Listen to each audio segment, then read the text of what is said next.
Inercia. La inercia es uno de los temas más interesantes de los que vamos a tratar, ya que afecta a muchos de los procesos físicos, por los que pasa la materia a lo largo de su existencia. Ahora bien, cuando nos referimos a la materia, nos referimos a todo objeto material, que no se rija por las leyes de la geometría dinámica, ya que si tomamos a los objetos que se rigen por dichas leyes, de forma individual, podemos observar que no obedecen las leyes de la inercia. ¿Esto qué quiere decir?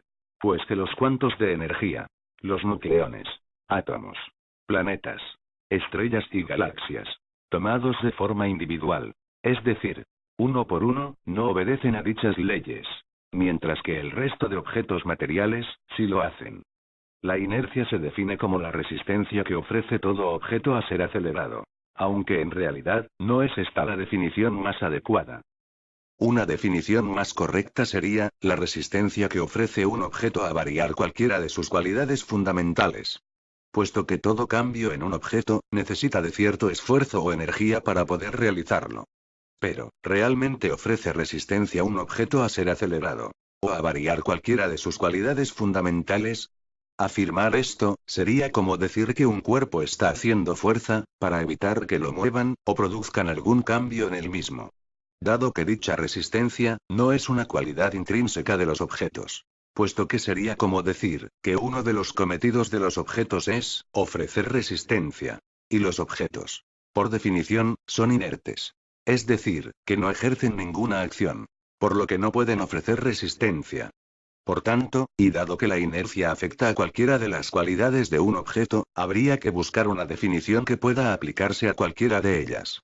Y como las cualidades de un objeto no solo se limitan al movimiento y a la temperatura, lo más sencillo es buscar alguna palabra neutra, que defina la modificación, o alteración de cualquiera de dichas cualidades, sin que para ello tenga que intervenir necesariamente el término de fuerza, o resistencia. Por lo que nos inclinaremos por la palabra, cambio. El cambio nos indica cualquier modificación o alteración, de alguna de las cualidades que caracterizan a un objeto. Asimismo, la rapidez con que se produce dicho cambio, nos indica cuán inerte es la cualidad que se está modificando o alterando en dicho objeto. Que a su vez, dependerá del tipo de acción que se esté realizando sobre el mismo. Por ejemplo, supongamos que realizamos una acción dinámica sobre un objeto, y lo aceleramos hasta cierta velocidad. Podemos observar, que dicha acción ha producido una modificación de la posición, y de la velocidad de dicho objeto, con una rapidez, que dependerá de la cantidad de energía o trabajo aplicado en dicha acción. Supongamos ahora, que realizamos una acción térmica sobre un objeto, y lo calentamos hasta cierta temperatura. En este caso podremos observar que dicha acción, ha producido un aumento de la energía interna del objeto, así como un aumento de la vibración y la velocidad de sus moléculas componentes, con una rapidez que dependerá de la cantidad de energía aplicada, así como de su intensidad. Como vemos, acciones diferentes, provocan reacciones diferentes. Ahora bien, podemos observar que los dos ejemplos están relacionados, dado que en los dos se aplican acciones que generan cambios. Por lo cual, podremos definir la inercia, como la rapidez con que reacciona un objeto, ante cualquier acción que produzca un cambio en el mismo. O si se prefiere, la inercia es la diferencia de tiempo existente entre una causa determinada, y su efecto. Una de las características más curiosas de la inercia, es que no afecta a las cualidades de un objeto por igual. Por ejemplo, la inercia de un objeto, aumentará a medida que lo aceleramos, y nos acercamos a la velocidad de la luz. Sin embargo, por mucho que lo frenemos, y lo queramos detener en el espacio, la inercia no tendrá ningún efecto relevante sobre el mismo. Por el contrario, la inercia se manifestará de forma significativa, cuando hacemos descender la temperatura de un objeto, y nos acercamos a una temperatura de 0 grados absolutos. Sin embargo, por mucho que elevemos la temperatura de un objeto, apenas si se manifestará. Detengámonos un momento en estas dos formas de manifestación de la inercia. Movimiento y temperatura. ¿Se han preguntado alguna vez por qué la inercia de un objeto aumenta solo cuando aceleramos un objeto en el espacio y se acerca a la velocidad de la luz? ¿Por qué aumenta cuando se acelera un objeto, y no cuando se frena en el espacio? La respuesta está en los campos gravitatorios, generados por los planetas y estrellas, que sirven de referencia a la luz, para que sepa a qué velocidad se tiene que desplazar.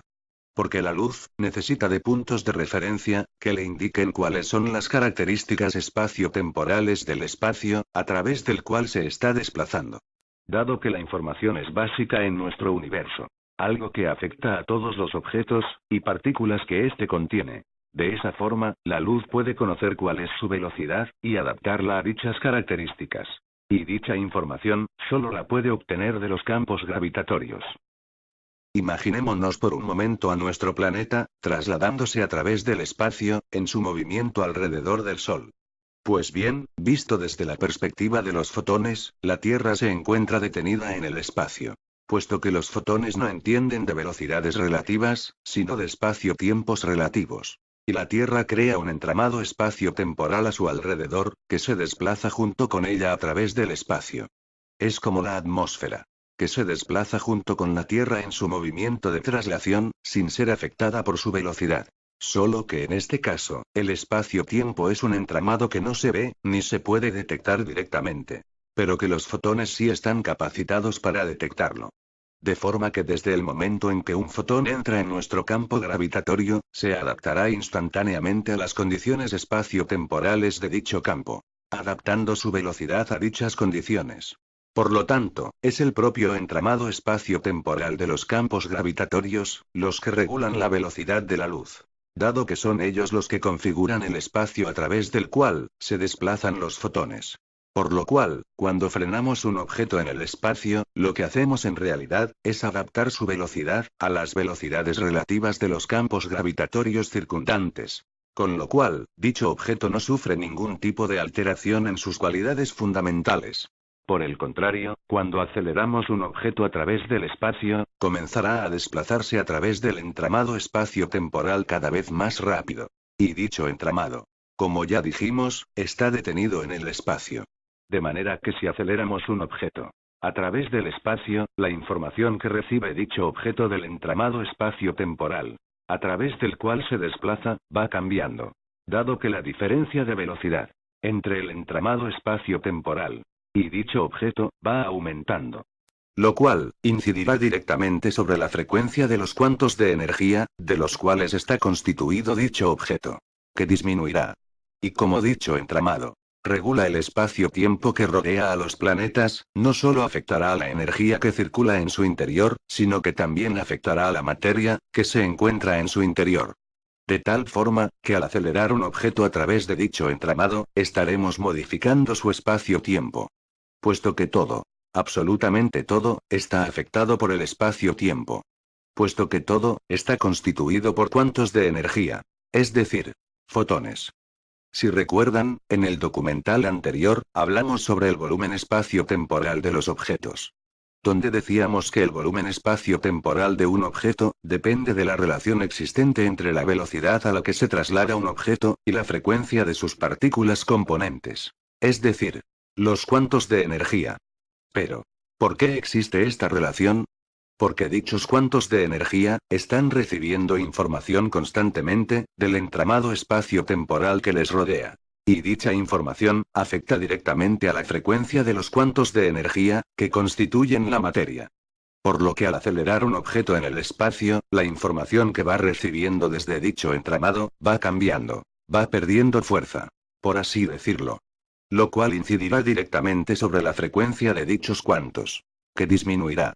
Y como ya comentamos anteriormente, la inercia de un objeto dependerá directamente, de la velocidad a la que se desplace dicho objeto, a través del espacio. Dado que dicha velocidad, afectará a la frecuencia de sus partículas elementales. Llámese cuantos de energía, o fotones. Que disminuirá. Por lo cual, el volumen espacio-temporal de un objeto, o lo que es lo mismo, su tamaño relativo, aumentará. Lo que a su vez, provocará un aumento de su masa relativista, y en definitiva, un aumento de su inercia. Es por ello, que decimos que aumenta la dificultad para acelerar un objeto, a través del espacio. Dado que al desplazarse cada vez más rápidamente, a través del entramado espacio-temporal, aumenta su masa relativista, y por tanto, su inercia. De manera que si continuamos acelerándolo, llegará un momento en el cual, tanto su tamaño, como su masa relativista, y por tanto su inercia, habrán aumentado tanto, que será imposible seguir acelerándolo.